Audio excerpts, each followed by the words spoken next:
Good morning, and welcome to today's webcast, Modernizing Your HR Technology for Your Mid-Market Enterprise. Before we begin, I'm going to play a brief housekeeping video.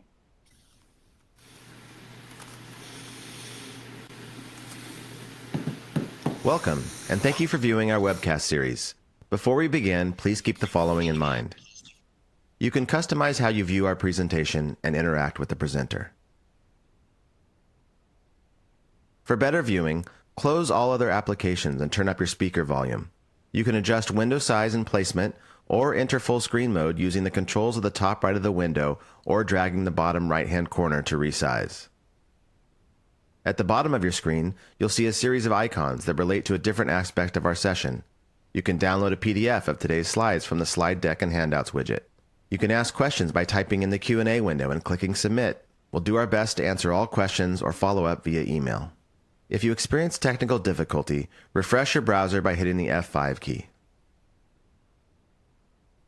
This presentation is not legal, investment, or accounting advice. We encourage you to seek the counsel of a professional service provider to apply this content to your specific circumstances. I'm pleased to introduce today's presenters from Moss Adams, Brett Addis, Director of Human Capital Advisory Group, and from Horizons, CEO, Jim Newman. With that, I'll turn it over to Brett to get us started. Hey, thanks, Chad. Appreciate it. And thank you all for joining. We got a fantastic session ahead of us, and I'm really excited to be presenting with a friend, a mentor, a colleague, Jim Newman from HR Horizons. And we have a really, again, like I said, a really exciting presentation that we want to share with you on modernizing your HR technology for the mid-market space. As Chad mentioned, my name is Brett Addis. I lead our Human Capital Advisory practice. And Jim, I'm going to quick hand it over to you for a quick intro, and then we can dive into the content. Sure. Thanks so much, Brett. Yeah, Brett and I go way back, and we're excited to be here to share hopefully some helpful knowledge and information. As Brett said, I'm the CEO at Horizons, and we're an HR cloud company based out of Minneapolis, supporting the Americas and the UKI in Europe. So we're really excited to be here talking about mid-market HR challenges. So with that, I'll hand it back to you, Brett, to get us kicked off. Thanks, Jim. So before we get started, I just want to cover off on a couple of the foundational items in terms of the abstract and the learning outcomes. And then we will definitely dive into the deeper content. So, as we were thinking about this presentation, we're really kind of looking across different mid-market clients and really thinking about their progression and digital maturity as it relates to the cloud, and also how that's really impacting their overall business. And especially as we hear about all of the different workforce trends, which if you've joined any of my other webcasts, you've heard me talk a lot about them. But, as you think about it, there's just a really massive shift going on. And it is, as I have an opportunity to speak to a lot of mid-market CEOs, CFO leaders, this isn't, the workforce challenges aren't hiding from them, right? And you, and so it's really important. So one of the things that we want to talk about today is really mid-sized businesses have really kind of reached a tipping point. And I would say this isn't just mid-sized business, but all businesses have reached a tipping point. And really having the right enabling HR cloud technology is no longer a nice to have, but really a business necessity to support its organization, its workforce.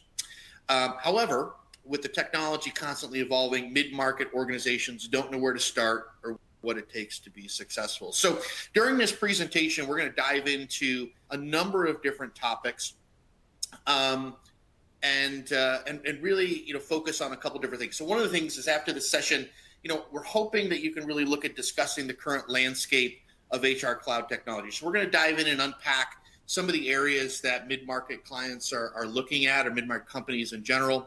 We're going to talk about some trends that we're seeing and relevant to mid-sized organizations as relating to its cloud maturity growth. We're going to identify some considerations prior to procuring and implementing cloud software and for the organization. And then lastly, we're going to outline some strategies to modernize HR tech and enhance workforce support in your mid-market enterprise. So that's enough of my coined conversation. We can get into some of the meat. So one of the areas that I wanted to start with is really around where we're seeing mid-market today. And this number is a little bit misleading, and I'm going to unpack that for you in a minute. But there was a study that was performed by UKG, or otherwise Ultimate Kronos Group. They're a software provider, if you're not sure who they are, that basically said 40% of HR organizations in the mid-market spend more than 25% of their time on transactions that could ultimately be automated, performed through self-service. You could also say automated, performed through AI, a number of different things. So what's interesting about this is when I started to dive deeper into this study, as well as kind of cross-referencing it with some others, one of the things I saw is, 25%, is that good? No, it's not good, but is that horrible? It's not that bad, right? I think as we unpack this a little bit, what I started to find out was that the number of 25% is actually closer to around 40 to 50. So when you look at this study specifically, it talks about specific transactions. So that's transactions of HR employees going in and making on behalf of an employee. So they're going in and promoting them, transferring them, demoting them, things like that. Now, what's interesting though is if we start looking broader at this presentation and look at things like managing compliance, managing reporting, doing some of the talent analysis, doing all of these things that are outside and bigger than just transactions, we actually see this number, as I mentioned, closer to 40 to 50%. So if you put that number in perspective, that's a lot of cost being wasted on transactional based activities, where a lot of these current modern technologies could literally do that for you in a matter of minutes and seconds. And so it's really, really interesting to think about. The other interesting thing is I started to dive in and I was asking myself, so what's going on from an industry's perspective, and how does mid-market really compare to the enterprise?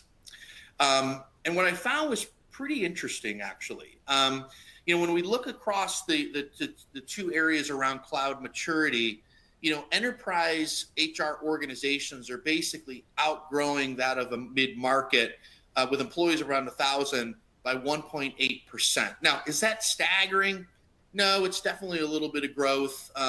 Is it something to be aware about? It's, like I said, not a big impact. The other areas around, even when we look at the 1,000 to 10,000 employees, it's a 2.1% maturity gain. And again, that in itself also isn't that staggering. But what I thought was really interesting is that when we looked in 2022, there was a 12.6% increase in enterprise HR cloud investment over mid-market. And the question I started asking, well, why is that? And I think there's a couple of different reasons. And I'm going to go through these fairly quickly. But the first reason, I think, is we started going back to the 2019, 2020 COVID hit, right? And a lot of organizations kind of stunted a lot of their investments in overall technology, both in mid-market and the enterprise space. Coming out of COVID, there was a lot more focus on things like wellness programs and technology, collaboration programs, people still working remote, all of these things, which I think the enterprise received a lot of their budgets back that were stunted and pushed a lot of investment from a technology into that overall workforce-based solutions. The other thing I think is what we saw was interesting is, and this takes us up to where we are today, is, and I mentioned this earlier, is around the workforce challenges, right? They're not getting any better. And I think organizations are starting to see the point where we've got to invest in these technologies to attract new candidates in terms of recruiting, marketing. We've got to do a better job in terms of our hiring processes and screening. We've got to have better capabilities around our performance management and learning. And we've ultimately just got to drive a holistic experience to our workforce, which of course is taking a lot of the old antiquated systems and really modernizing them, where you'll see some of that overall investment.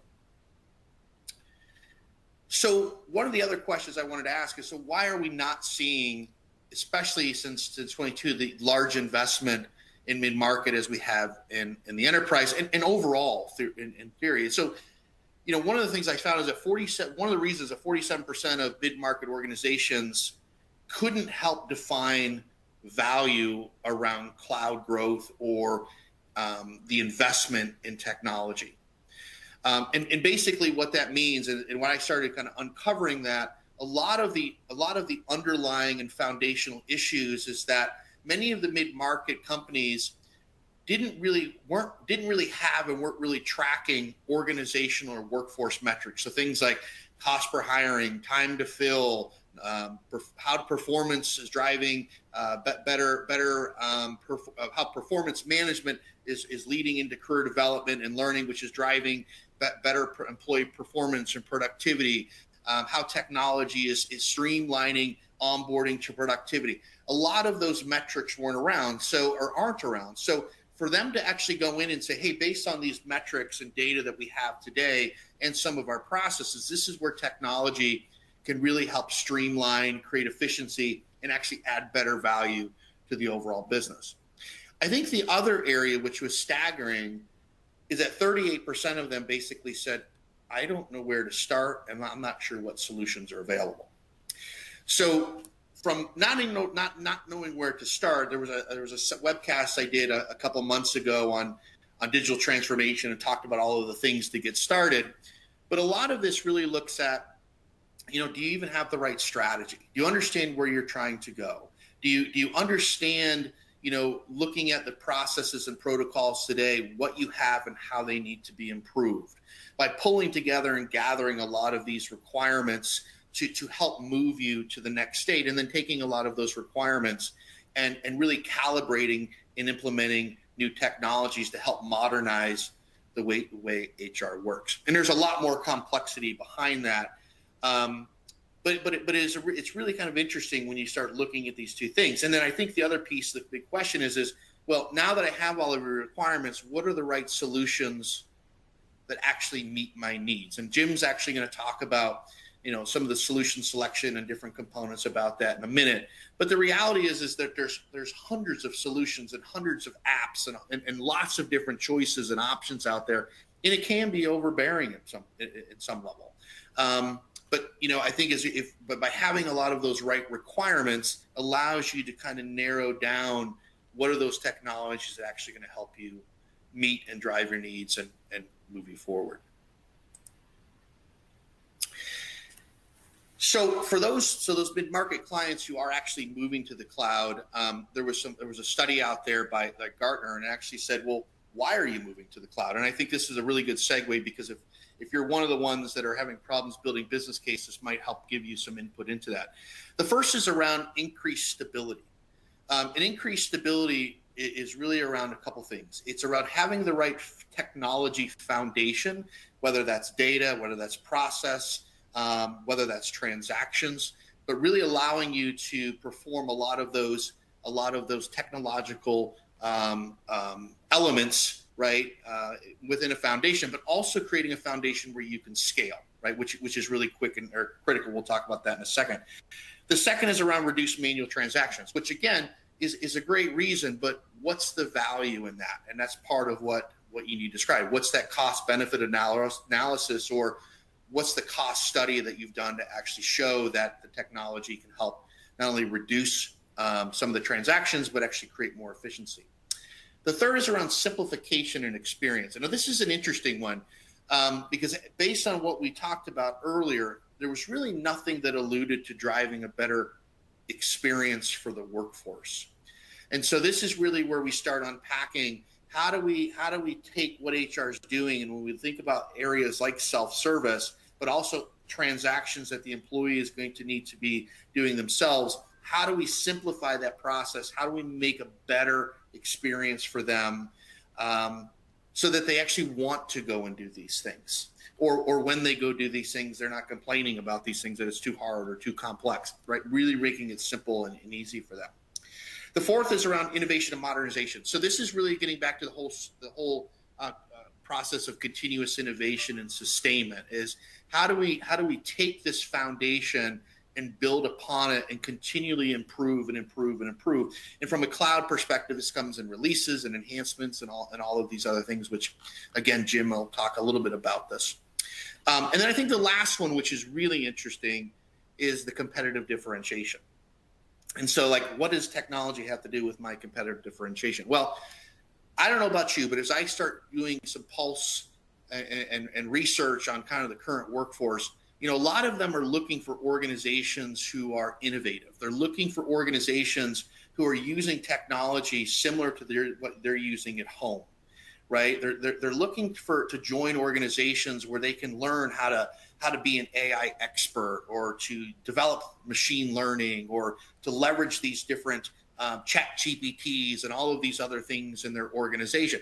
And this is really the competitive differentiation aspect of this, is really creating that right technology infrastructure that reduces transactions, creates experience, and allows you to grow, but bringing all of this new innovation to actually people want to come work for you because they look and view you as a highly innovative organization.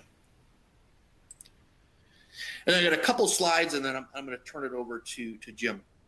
So I'm not going to go through all of these, but one of the things that I thought was pretty interested in is when we look at some of the emerging technologies that organizations were focused on, there's a lot of them, right? Especially from a mid-market perspective. What's interesting is when we did the analysis, and I know the percentages here don't show, but there was a big focus on core HR. There was a big focus on employee engagement. But what was interesting is when there wasn't a major focus on experience, talent acquisition, and performance.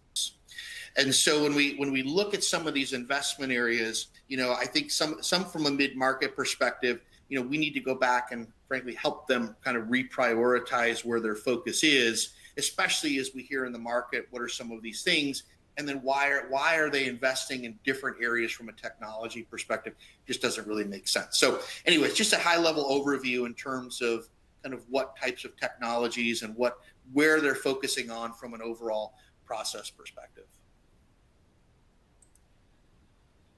Oh, this is the slide, actually. It did pop up. So this kind of tailors back into what I was just referencing in is when we look across some of the various technology areas of investment, there are some that are definitely prominent around reporting, analytics, core HR. But again, if you look at this from an onboarding and a learning and a career planning, all of those things that are really driving employee experience are kind of on that lower priority list from an overall mid-market organization perspective. And this is where I think, again, if we look at kind of the market trends and we talk to these clients and we hear about their challenges with recruiting and onboarding and developing leaders and all of these things, it's, why are these numbers so low in some of these areas? So the last thing I'm going to cover, and then I'm going to hand it over to Jim, is kind of the barriers of adoption of new technology. So the first is the cost of implementation. So when we go and actually Microsoft did this study, and one of the biggest barriers they identified was cost of implementation, which makes sense. But I also would say that to get highly engaged and highly modern systems, right? And making it personalized, there is some investment organizations need to take. I think the second is system selection and decision making. We talked about that earlier, which was an area in terms of I don't really know where to start and I don't know what solutions are available. And there's a lot of research and information out there to help mitigate that. I think uncertainty of value and impact is another area that we touched on around organizations' difficulty in driving business case and ROI. And then the last two, system management and innovation, which makes sense. That is actually one of the number one risks of any type of technology implementation is, hey, we do a great job implementing it, but we don't have anyone to manage it. But building that team and infrastructure behind the technology, is I would actually say probably part of the cost of implementation, but is extremely important. And then lastly is the resistance to change. And this is, I think, as we go in and we have a lot of conversations with mid-market clients, this comes up over and over and over again.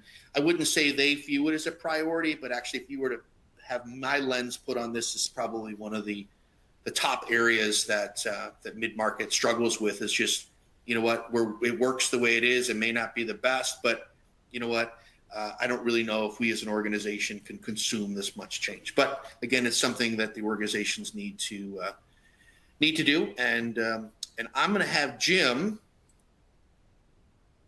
talk about some of the key software cloud considerations. Terrific. Well, thanks so much, as always, Brett. Very insightful and hopefully helpful to our audience. First of all, just really pleased to be here and looking forward to sharing some of our thoughts from Horizon's perspective. Before I jump into my slides, we've been in business for about 17 years, focused 100% on cloud technologies, and we kind of lived on the evolution of cloud for HR. I remember when I was an HR practitioner in the 90s and early 2000s, and technology was kind of a back office function. It was something that HR practitioners didn't want to deal with, and they didn't want to worry about. Someone took care of that stuff. Just send me a report, and a printout would show up on your desk. It's completely transformed, right, with cloud technology and empowerment, enabling HR. But there's still a pretty strong divide between HR and IT.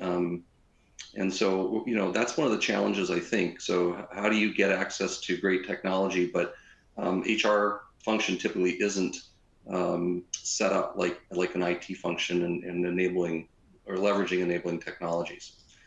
So let's talk about what do we want to help customers HR achieve as a key function in the business, and that's delivering business value. I think HR always wants a seat at the table to deliver business value, to help the organization with its strategy, with its growth, with M&A, with geographic expansion, and all the compliance and workforce challenges that go with it. So how do you deliver that business value? And what's emerging now with newer technology and newer thinking is delivering an enhanced and a consistent employee experience. You know, this is a real challenge in the industry right now, where companies have, especially in the US market, have access to so many vendors. There's so many technologies that you can create a Frankenstein of an infrastructure and not really give a lot of consideration to employee experience. And then you want something that's scalable, that spans the organization, right? But also, really importantly, that is looked at through an employee lifecycle perspective. And so I'm going to talk today about employee experience. I'm going to talk about scalability. I'm going to talk about employee lifecycle, because sometimes you need to put yourself in the shoes of the customer. And in this case, the customer oftentimes is the employee that you're trying to attract, retain, and obviously flourish in your organization to execute your business strategy. So I've always been a big believer in it's all about the people, because the people are really the ones that are executing the business. So to frame this up a little bit for you, historically, and if you look at the 90s, early 2000s, even up to the last few years, human capital management is really there to help build the cloud technology infrastructure, prior to that, an on-premise technology infrastructure, to enable HR to deliver services, to deliver programs to the employees, the supervisors, the managers, et cetera. And that's been our focus. Our focus has been on HCM since we were founded, and it continues to be a massive focus. But what's emerging is also what we're calling EX, which is the employee experience. We're in an experience economy. Experience matters, customer experience matters, product experience matters, brand experience matters, and so does employee experience. And our point of view is that employee experience will really, whether it's good or bad, will impact what level of customer experience, product brand experience that you're bringing to the market. And so, there's a lot of studies over the years that talk about an engaged workforce delivers better results. Well, we truly believe that, but we think there's a lot more that companies can do when it comes to technology, people, process, and technology to improve upon those employee experiences. So we somewhat coined that as, HXM, so human experience management, with enabling technologies that you can leverage as mid-market customers to bring that kind of value to your organization. And that's no small order. That's a very tall order. What's really exciting for mid-market sized companies is that if you went back 20 years ago, there is no way, even if this technology existed, the costs, the barriers to entry for mid-market companies was phenomenal. And only the biggest companies could afford to invest in these areas. And there's still some of that because budgets in mid-market companies for HR are going to be much smaller. But the barriers to entry are much less, which is really exciting. For HCM, I see a note there. HCM is human capital management. Think of it as kind of a technology flair to supporting HR for human resources, right? And EX stands for employee experience. So I don't want to do an infomercial here, but I just want to give you an idea of how we've structured our company so that you have an idea of how we support. And there's some really important points in here because we've learned a lot over 17 years, and having been a practitioner for many years before that, I'm not going to give away my age on this presentation, but I've been around the block. We've learned a lot about what customers need, and mid-market in particular, because typically mid-market companies don't have a large HR department. They don't get a lot of support from IT. They don't necessarily have the capability that the large companies have, and sometimes even the knowledge internally. So what we've done is we're not a software selection company. Moss Adams and Brett can help with that. We've actually curated a set of offerings to help companies achieve what we're going to talk about. And we've done that with some really key partnerships. And that's one was SAP SuccessFactors, another with Microsoft Viva, and another with Qualtrics. We have other partners, but these are our main partners. We consider this our core enabling technologies. And then we built a set of services. And if you kind of look at the bottom of the slide, you'll see that we've got consulting capabilities to help organizations think this through and build themselves a roadmap and understand their current state. I'll talk a little bit more about that later. And then all the services around implementation, which, as Brett was saying, can be very expensive, but it's an investment. And if it's done right, it has an ROI. But it's all the post-go live stuff that we constantly are working with our customers to support. These systems, as Brett has been educating you, I'm sure in previous sessions as well, it's dynamic. It's constantly evolving, right? There's releases at least twice a year, sometimes 4 times a year. Technology, whether it be the recent advent of ChatGPT and generative AI and all these new tools that are being built into products, it's only exacerbating the challenge for mid-market companies, any company, to be honest. I literally had a conversation with a chief diversity and inclusion and transformation officer that didn't really understand what AI and generative AI was. And I was like, well, let's talk about it because it's overwhelming, right? So we're really here to help companies through that and help them with the various types of services that they need. So enough of that slide, but I just wanted to give you a feel for what is Horizons at a glance. So Brett said it. It's not just selecting and implementing is really important, and it is, which is one of the reasons why we curate technologies to bring to the mid-market, because we know what these technologies can do, and we don't want to overwhelm customers with too many of them, because most of it's about the words I've put up on this slide: enablement. The first important thing is we need to enable a customer to be successful. That the majority of sustainment, the majority of HR operations is going to be on the company's plate. Now, you can outsource certain things. There are HRO type offerings. There's RPOs for recruiting. There's payroll can be a managed service with different partners. Things like that have been out there for many, many years. And there's pros and cons to these things. But you don't want to, in our opinion, you don't want to outsource too much, because you need to have some core competency in your organization, because you know your organization best, you know your people best, you know what you're trying to achieve best. And when you outsource, it's for usually financial and scalability reasons, right? Empowerment. So once you enable someone, you have to empower them to be successful with these technologies. And so sustainment is something. If you empower, it has to be sustainable. So we're going to talk about that. And then the most important is that you also have to have a mindset of continuous improvement. This is where we see customers fall down the most. The old saying I used to use is when it was old on-premise technology was you design it, you do a waterfall implementation, you'd set it up, and then you would live with that for years until it got so darn antiquated that you fought for a budget to improve it or get an upgrade. And that's the on-premise mindset. Set it and forget it until you have no choice but to deal with it. Cloud technology has completely done a 180 and flipped that upside down.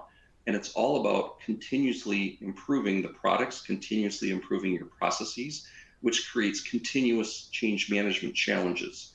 So having a continuous improvement culture and ability to change and adapt is very important. Never mind if you're going to do M&A, never mind if you're going to enter into a new country or geography, region, whatever the case may be, new product launches, new skills required, etc. So I don't have too many slides in this presentation. This is one of the big ones that I wanted to spend some time on. This is all about a maturity roadmap. So it's very difficult to set a direction if you don't know where you're going, right? You need a vision. And what I'm trying to do with this slide is just paint a very simplistic picture of what organizations, in particular in the mid-market, struggle with. First, sometimes even understanding.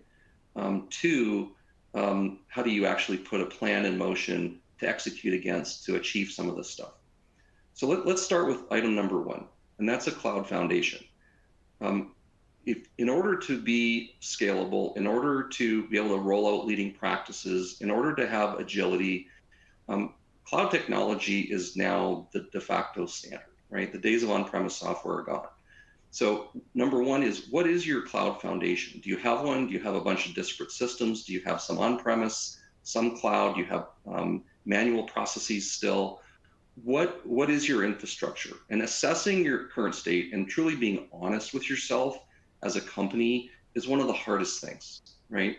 Because what ends up happening, if you look at cloud, let's talk about cloud foundation for a minute. It's your core HR. It's having payroll that you can rely on that scales. It's having time management systems that support whether you're in manufacturing and clock in, clock out, and unionized, non-unionized, shift differentials, all these different complexities. Payroll and time can be a challenge in and of itself. Recruiting and onboarding, highly critical. You can't operate a business and grow a business if you can't attract and retain talent. So this is absolutely foundational to HR. Being able to pay people and having compensation practices, talent management, which is things like performance management, succession, development. You could argue learning's in there, but I've got learning separate, and I'll explain why. Those types of things to help develop your workforce and guide your workforce as they're operating in their jobs. Employee engagement, right? What's their overall engagement, which are typically done as annual engagement surveys. Document management, filing cabinets in the old days. Now we're moving to everything's electronic document management, which presents opportunity but challenges at the same time. And then just having some sort of a basic HR operating model. HR has to operate efficiently to support the organization, to stay compliant, et cetera. So just this in and of itself is a tall order for mid-sized organizations to build the right cloud foundation and to be able to support the workforce. What's getting interesting is more employee, item number two, which is employee centricity. So what we're trying to do is reframe thinking. Cloud Foundation is all about HR. How does HR operate? How does it enable programs and processes to support the organization, right? Rolling out a performance management program as an example, where you're going to do, you're doing annual reviews? Are you doing continuous performance management? Are you doing goal setting? Are you not doing goal setting? How are you rating people? Like, there's a lot of detail that goes into those things, but those are foundational. But those are supporting the organization's process. Whereas employee centricity is all about what's in it for the employee. So what level of mobile access do they have if they're not tethered to a desk all day? Do they have the ability to self-service if they're, at a time that's convenient for them versus having to go to an HR person or call into an HR service center? Mid-market typically would be the local HR representative in their facility, or a phone call away. The advent of chatbots have been around for a few years. Those have various degrees of success, but they can help and empower, right, employee centricity. And now artificial intelligence is going to play a bigger role to make it easier for the employee to do their part in an HR process, to develop a job description, let's say with generative AI. Things like this are coming to the forefront now to make it a little easier for employees to do their part of HR. Same thing with supervisors and managers, et cetera. Rewards and recognition, that's more employee centric. Instead of just being about, hey, how do I pay people, salaries, benefits, basic compensation, how do I now tailor it to the individual for their achievements? How do I recognize them? How do I make them feel special in an organization? So now you're thinking more of an employee centric. Now, a lot of times in companies, all this stuff just gets lumped together as HR, but really we're trying to do is break it apart and help understand the maturity and the progress that's required within a company to achieve the utopia of having all of this in place. Learning, tailoring learning, not just cloud foundational learning would be tied to saying, okay, everyone needs we roll out a safety program, everyone needs to be certified that works in manufacturing. But what about tailored learning to the employee so that they can improve their career, their skills towards their next job, which gives them a feeling of empowerment, the opportunity to grow within your organization, which is a big driver to retaining them, right? And how do you support managers, employees in that regard, which is directly linked to, do you have competence and skill profiles designed? That's very difficult for even the large organizations to do, but it is possible with the technologies and capabilities that are available today. I'm going to talk briefly about pulse and life cycle surveys. So over here in Cloud Foundation, we talk about annual engagement surveys. That's where you can benchmark against your peers in your industry and your geography. But what about pulsing your organization post-COVID? How's everyone doing? During COVID, how is everyone doing?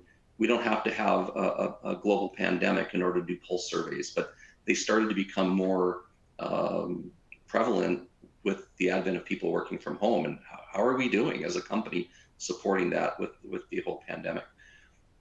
And then life cycle surveys. In Cloud Foundation, what we're doing is we're automating HR processes to a large extent and using systems and technology to help go through the process workflow.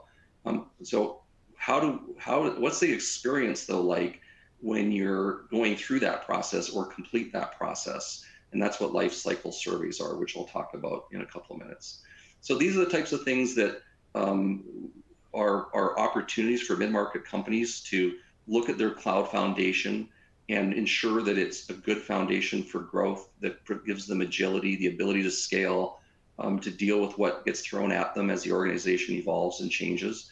Whereas employee centricity helps you start thinking about what's in it for the employee. How do I create a better employee experience? And that's really where we are today. That's the opportunity for any company today. What is aspirational at this point, in my opinion, is personalization. And just to spend a minute on this is exciting so that if you're making really good progress over here and you're a progressive company, you can start thinking about personalization. And that's going to be things like, I've got people that work in finance, I got people that work in R&D, I've got people that work in manufacturing, I got people that work in the US, I got people in Canada, Mexico, and I got people in Asia Pacific. They're all different.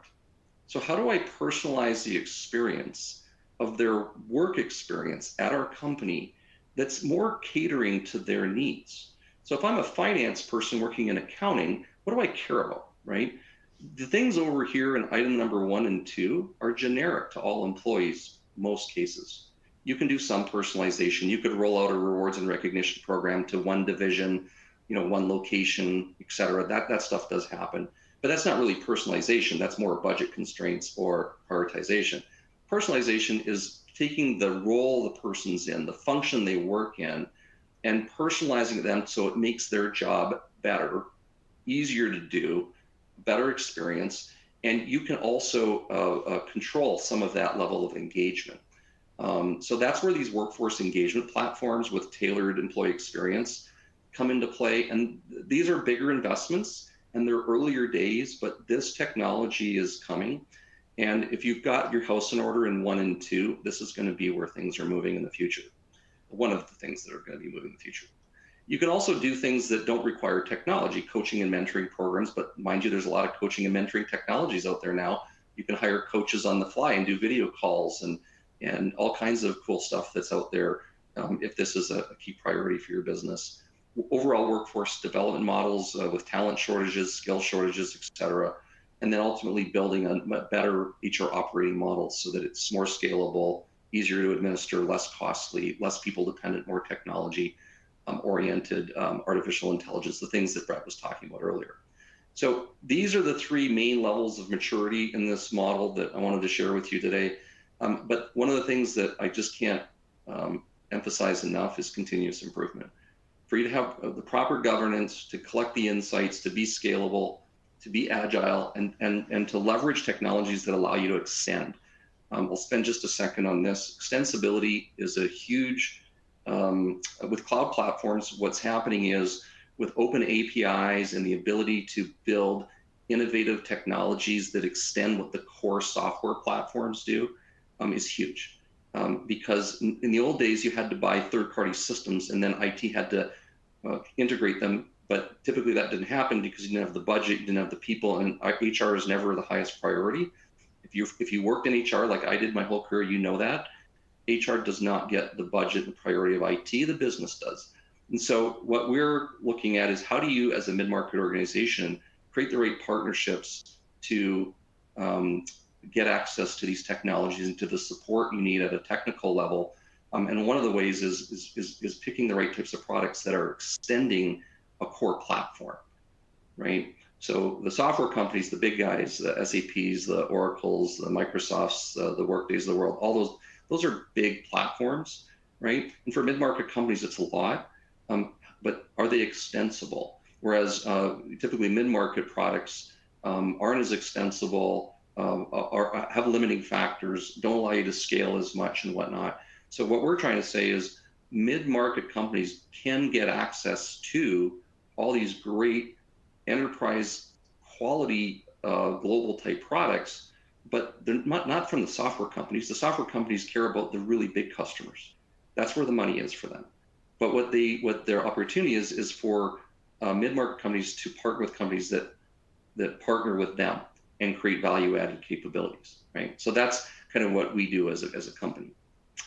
Okay, so I'm going to shift over. I said I would talk about employee life cycle. So employee life cycle, some of this might be, old hat to some of you on the call. Some of it might be completely foreign to you. So I don't know where the mix is going to be, but I'll spend some time explaining it. So if you look at what is an employee life cycle, it's typically there's a foundational element in the business. You have to have a core HR infrastructure. You have to have HR operations. You have to have policies, records, which these days are electronic. You have to be compliant, so whether it be data privacy or regulatory in your given locales you operate in. Do you have job descriptions to define your organization? Do you have like an org chart? All these basic things just to even operate, right? Where in really small organizations, they don't even have an HR department, but you still need policies, you still need job descriptions, you still need to keep track of your employee, your personnel records, things like that, right? That's foundational. Okay, so that's the starting point. But then let's look at the employee life cycle for, okay, now you want to attract your talent. So you're sourcing people, you're recruiting people, you're onboarding people. That's talent acquisition. And you'll notice that everything in green I've got here is really tied to that item number 1 on the previous slide about cloud foundation, right? So the thing about HR that a lot of people that don't work in HR struggle with or don't even appreciate, is probably a better way to frame it, is how many components there are to HR, right? So look at rewards. You've got compensation, you got variable pay. If you have stocks, you could have stock option plans. If you have phantom stock, if you're privately held, that can add more complexities beyond just base pay and variable pay. Benefits, you have U.S. benefits, which is highly complex and very unique in the world, whereas most other locales have government-led universal health programs in many cases. So the benefits can get very complicated that way, and that's part of reward. Then you got time and expense, right? How do you pay? What about retirement pay, retirements, and your retirement population? Time and leave, travel and expense, etc. And I talked about talent management earlier, so I'm not going to go over that. But what about career transitions? This is all about people movement. So you hire someone, they stay with you for a while, you train them, they do well, you promote them again, then they transfer to another division. That's all people movement. And that managing that, and never mind dealing with expats and different or certifications that you have to track and all these complexities that come along with people movement and assigning them to work. In certain industries, they can't even touch the machine or do the job if they're not certified in the system. And if they're not certified in the system, then they can't be assigned the work, but you got to get the job done. So what do, right?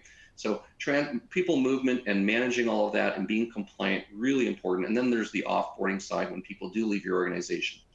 And so do they feel like they're still connected to your organization, or are they disconnected? What was their experience like?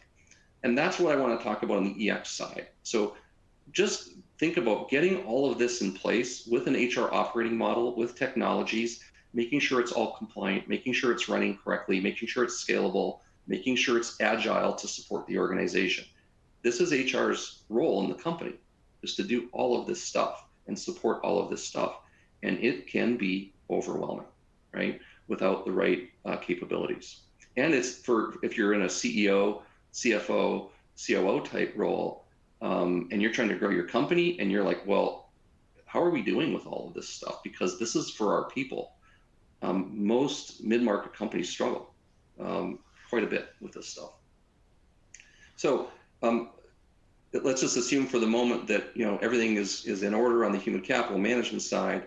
Let's talk about employee experience. So in the 90s, they started rolling out annual engagement surveys and benchmarking against your industry peers, and then you start looking for insights into how your employees are doing, how are managers treating employees, how are your benefits programs, and then you collect these insights and you develop action plans to make improvements. And that's kind of like, again, table stakes. Many companies do this, not all, and the tools have been around for years, but they kind of stop there, right? And they're not overly sophisticated. It's just an automated way to get someone to fill out a questionnaire, and then you collect and analyze the data. We're moving well beyond that with EX now, and what we're starting to look at is very specific experiences. The two hot ones are onboarding experience and exit experience. So overall, what was their company experience? Why did they leave? What can we do better? What can we learn from them? Because now they don't have to worry about what they say, and that could impact their career. They can be unfiltered to some extent. So this could be very valuable information. Are you collecting it? Are you analyzing it?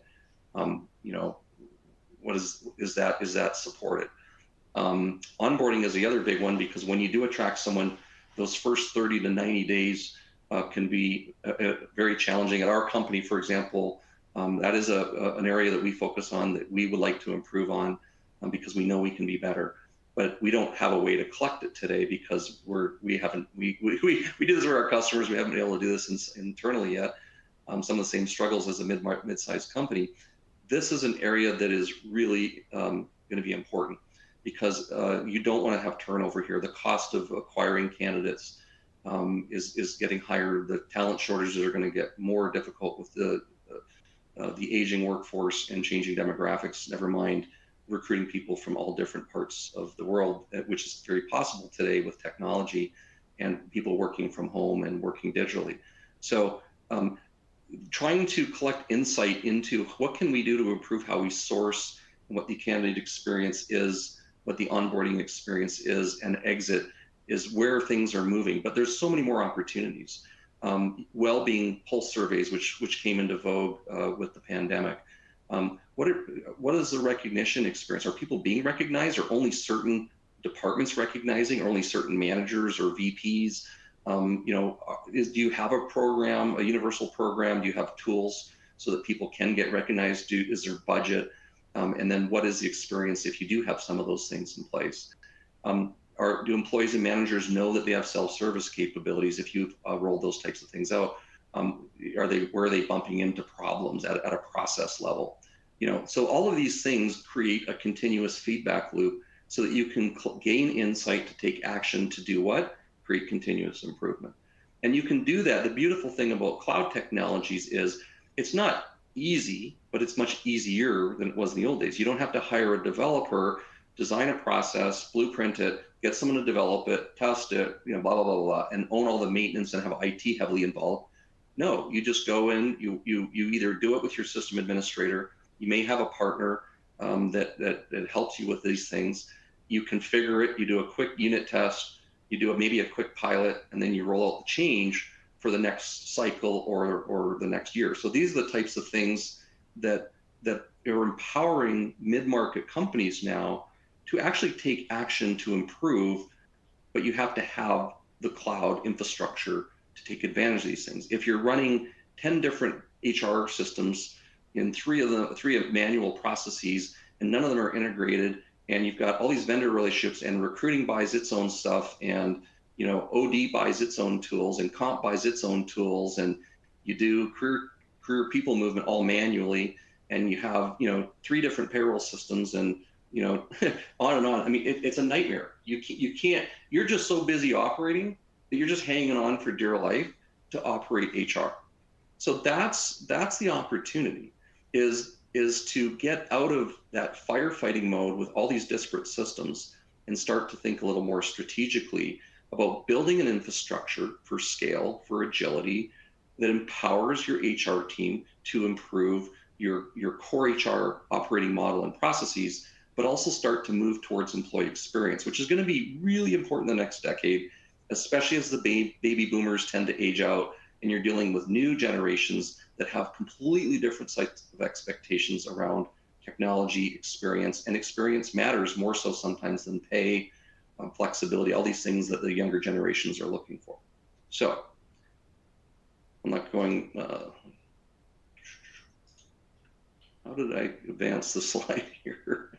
That little window's not popping up or that little button to move it.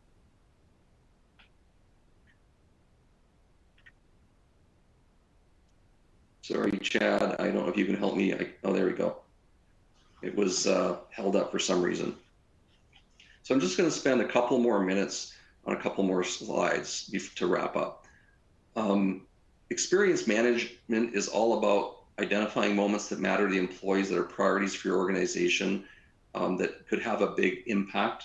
And what we look at is through a couple lenses. There's the operational data that you collect through your HCM systems, and then there's the employee experience data that you collect if you're investing in those areas. And you can see all the different components.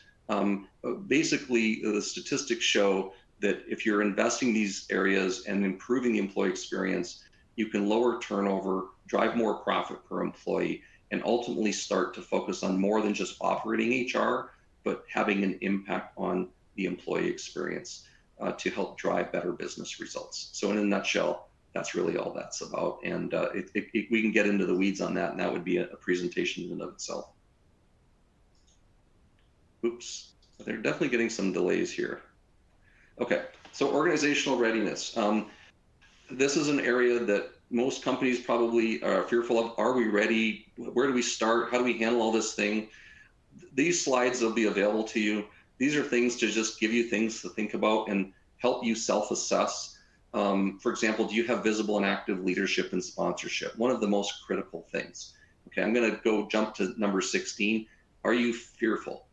Right? Do you have fear in your organization? Fear of failure, fear of we don't have the skill sets, fear we don't know where to start. That's why Brett and I are here, because there's companies out there like us that can help you with things like that to help get rid of the fear and get you focused on tangible things that you can do and help guide you through this journey. This is a journey, a multi-year journey, and it never ends. There's that's hence the emphasis on continuous improvement that I've been harping on in this presentation. And it's all very true because we live and do this with customers all day long. Okay, so just to give you kind of a visual, I was talking earlier about large software enterprises and they tend to focus on larger enterprise customers because all the infrastructure they need to support those customers. What happens in the mid-market is you don't get the same level of attention. We hear it all the time from customers. So what companies like that we partner with, like SAP and Microsoft, have done is they build mid-market segmentation. And they say, look, this size and customers we're not good at supporting. So we want to empower partners that have the capabilities, that have the focus to be able to resell our products, bring them to market, and help customers with all the value-added services they need. And so what we've been doing over the years is refining that. The old days it was, hey, we'll just resell you the product, we'll implement it, and we'll give you a little bit of support. That was 2014, 15. Nowadays it's more, okay, we know customers struggle with that model, so we want to give you more capability around being an extension of your team, being a true long-term partner, helping you with achieving those outcomes, helping you understand how to leverage these technologies, because it's not a set or forget it, but give you the control and the empowerment to still run your HR function, to still do your HR operations, not have to outsource this and then hope that the partner you chose is going to be there for you, right? Because at the end of the day, we think employees and people are so centric to your business strategy and your success that you don't want to let go of that, in our opinion, especially in a mid-sized company. So we take a lot of the complexity out of achieving what I've been talking about, because we've built these relationships and bring that to the customer as a strategic partner. And just to give you a couple of more quick slides, and then we're going to go to a call to action, Brett. In fact, I'm going to jump through these if the system will let me change slides, which it's not letting me do.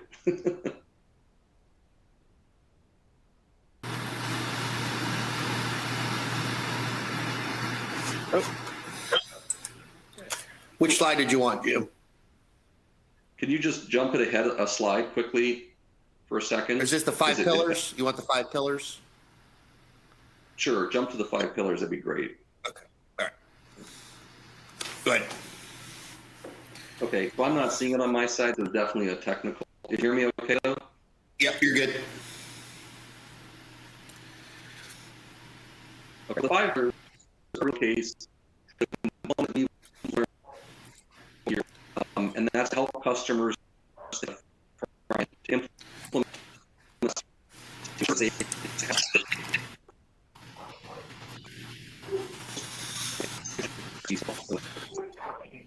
that is critical. Most times, again, HR struggles to get access to IT, and they don't have that. The IT people don't understand HR. We understand HR and technology, and that we can be a better partner for the customer. And then we've rolled out something new in 23 around change management called Change Essentials, and that's to empower customers to help them through the change components, which is a real challenge for many customers. So that's all I wanted to wrap up with. We're excited to be able to hopefully educate you today a little bit, give you some perspective on what's available to mid-market companies beyond just the standard software vendors, and why that matters. And so with that, I'm going to hand that back to you, Brett, to wrap things up with the call to action. Awesome. Thanks, Jim, and great presentation. So you all will be getting this slide. So I'm just going to cover off on a couple of these because we have 1 minute left. And I think we talked about this, right? Define a strategy, create a business plan, identify your needs, determine what are the right technologies that align to that strategy requirement. We always recommend a digital readiness assessment to ensure that you're ready to initiate any type of transformation or implementation. And then, frankly, and probably the most important thing is to implement, track, and manage your overall successes to ensure that you're able to communicate that back to your business leaders and owners in terms of the value that you're bringing to the business. Thank you all very much. We really appreciate your time. I know this is it can be a very complex topic, but I hope, to Jim's point, you got some things out of it. And as I mentioned, we'll be sharing this presentation to you. And if you have any questions, don't hesitate to reach out to either one of us directly.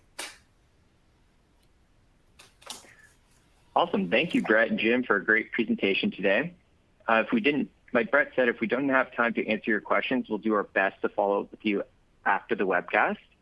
There's a link to an online survey where you can provide feedback for today's presentation. Please take a moment to complete the survey as your feedback is very important to us. Thank you for joining us today, and we hope you'll join us again next time. Thank you all.